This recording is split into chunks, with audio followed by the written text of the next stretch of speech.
जय श्री कृष्णा दोस्तों स्वागत है आप लोगों का हमारे YouTube चैनल भक्ति ज्ञान सारांश में।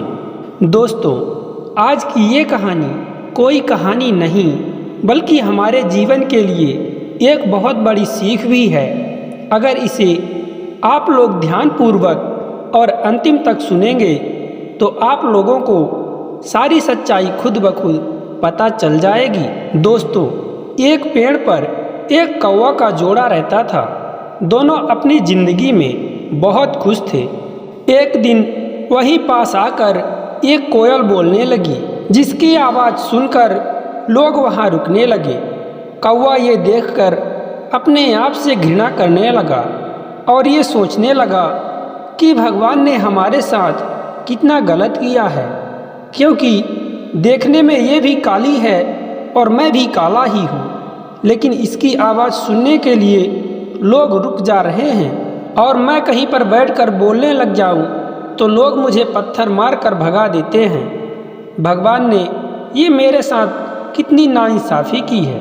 कौवा ये सोचकर सीधे ब्रह्मदेव के पास गया और बोला, हे ब्रह्मदेव, आप हमें कौवा से कोयल बना दीजिए। तो ब्रह्मदेव ने कहा, कौवा, तुम एक काम करो। कौवा बोला, कहिए प्रभु, क्या करना है? तो ब्रह्मदेव ने कहा, पहले तुम कोयल से जाकर पूछ लो कि वह अपने जीवन में खुश है कि नहीं है। तो कौवा वहाँ से उड़कर तुरंत कोयल के पास आया और कोयल से बोला कि कोयल, तुम अपने जीवन में खुश हो कि नहीं हो? कोयल ने कहा कि आज तुम कैसी बातें कर रहे हो, कहीं पागल तो नहीं हो गए हो?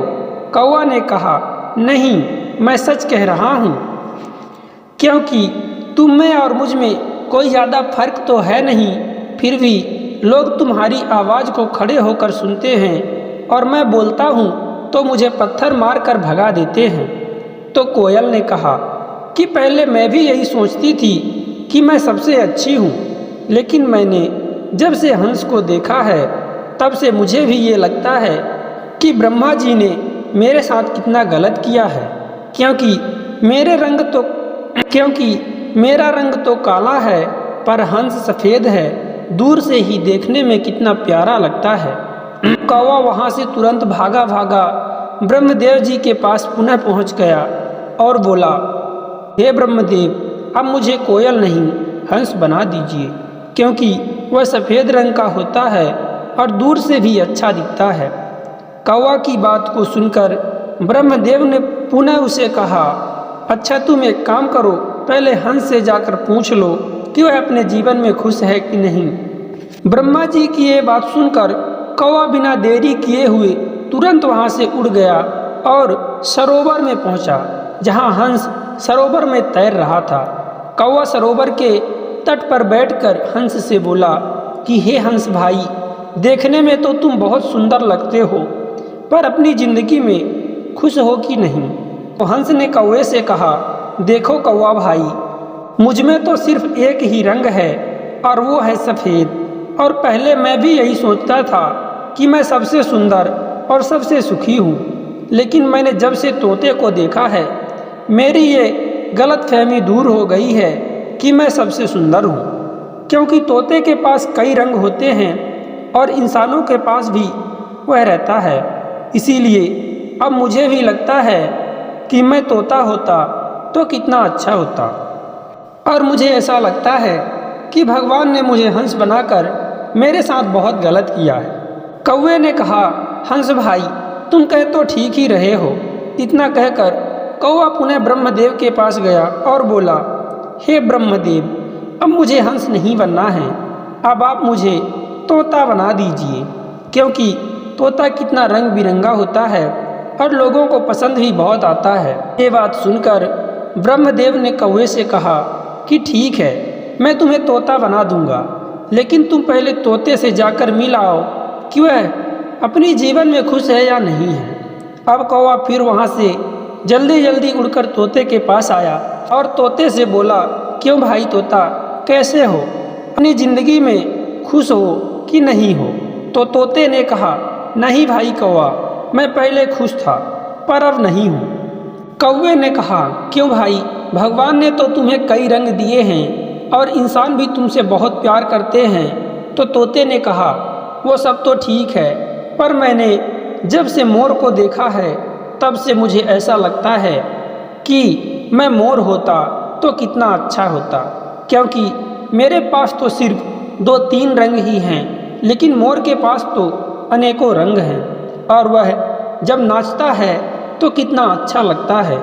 लोग उसे देखने के लिए भीड़ भी लगा लेते हैं और उसकी तस्वीर भी खींचते हैं। अगर मैं मोर होता तो कितना अच्छा होता। कौवे ने कहा, बात तो तुम ठीक ही कह रहे हो, पर अब मैं चलता हूँ। इतना कहकर कौवा वहाँ से पुनः ब्रह्मदेव के पास आया और बोला कि हे ब्रह्मदेव, आप मुझे तोता नहीं, अब आप मुझे मोर बना दीजिए। ब्रह्मदेव समझ गए कि कौवा के समझ में अभी कोई बात नहीं आई है। ब्रह्मदेव ने पुनः उस कौवे से कहा कि अगर ऐसी बात है तो तुम एक बार उस मोर से भी जाकर मिल लो और उससे पूछ लो कि वह अपने जीवन में कितना खुश है। कौवा फिर से वहाँ से उड़ा और जंगल में एक मोर के पास पहुँचा और मोर से बोला कि हे मोर भाई, तुम एक बात बताओ। हंस ने कहा, हाँ भाई काका, पूछो क्या बात है। तो कौवे ने कहा कि भाई मोर, तुम अपनी ज़िंदगी में खुश हो कि नहीं, क्योंकि जब तुम नाचते हो तो लोग तुम्हें देखने के लिए एकत्रित हो जाते हैं। अगर मैं किसी के यहाँ जाकर बोलने भी लग जाता हूँ तो लोग मुझे पत्थर मारकर भगा देते हैं, लेकिन तुम तो कितने रंग बिरंगे हो, सुंदर भी हो। इसीलिए मैं ये जानना चाहता हूँ कि तुम अपने जीवन में कितने खुश हो। तब मोर ने कहा, भाई काका, मैं सुंदर तो हूँ और लोग मुझे पसंद भी बहुत करते हैं, लेकिन यही सुंदरता मेरी सबसे बड़ी शत्रु है, क्योंकि लोग मेरे सुंदर पंखों के लिए मुझे मार भी डालते हैं और कभी कभी तो मेरे जीवित रहते ही मेरे पंखों को नोच लेते हैं, जिससे हमें बहुत ही ज़्यादा तकलीफ़ होती है। और फिर मुझे ऐसा लगता है कि भगवान ने मुझे मोर बनाकर मेरे साथ बहुत नाइंसाफ़ी की है। इससे अच्छा तो भगवान मुझे कौवा बना देते तो कितना अच्छा होता, क्योंकि तुम लोग जहाँ चाहो वहाँ जा सकते हो, जैसे चाहो वैसे रह सकते हो। तुम्हें ना तो कोई पकड़ने वाला है और ना कोई मारने वाला, और मुझे तो लोग पकड़ कर खा भी जाते हैं, लेकिन तुम्हारे इस काले रंग की वजह से ना तो तुम्हें कोई पकड़ता है और ना ही कोई कैद करता है। तुम्हारा यह काला रंग ही तुम्हारी ढाल है। यह सुनकर कौवा तुरंत ब्रह्मदेव के पास गया और बोला कि हे ब्रह्मदेव, अब मैं समझ गया कि भगवान ने जिसे जो बनाया है वह ठीक ही बनाया है, और अब मैं कुछ भी नहीं बनना चाहता हूँ। मैं अपने आप में ही बहुत खुश हूँ। दोस्तों, इस कहानी से हमें यही पता चलता है कि भगवान ने हमें जितना दिया है, जो बनाया है, जैसा बनाया है, हमें उसी में खुश रहना चाहिए। किसी की कामयाबी को देखकर जलना नहीं चाहिए। दोस्तों, किसी की कामयाबी को देखकर उससे कभी भी ईर्ष्या नहीं करनी चाहिए और ना ही उसे दबाकर उससे ऊपर उठने की कोशिश करनी चाहिए। अगर किसी से आगे निकलना है तो अपनी मेहनत के दम पर आगे बढ़ना चाहिए। दोस्तों, आशा करते हैं जानकारी आपको पसंद आई होगी, तो कृपया वीडियो को लाइक शेयर ज़रूर करिएगा, और यदि चैनल से आप लोग अभी तक नहीं जुड़े हैं तो कृपया हमारे YouTube चैनल भक्ति ज्ञान सारांश को सब्सक्राइब कर लें और इसी तरह ज्ञानवर्धक कथा कहानियों को सुनने के लिए बेल आइकन को प्रेस कर लें, ताकि आपको हमारे द्वारा अपलोड की हुई वीडियो सबसे पहले देखने को मिल सके। और दोस्तों, इस वीडियो में बस इतना ही। मिलते हैं अगले वीडियो में एक नई ज्ञानवर्धक कहानी के साथ। तब तक के लिए जय श्री कृष्णा, राधे राधे।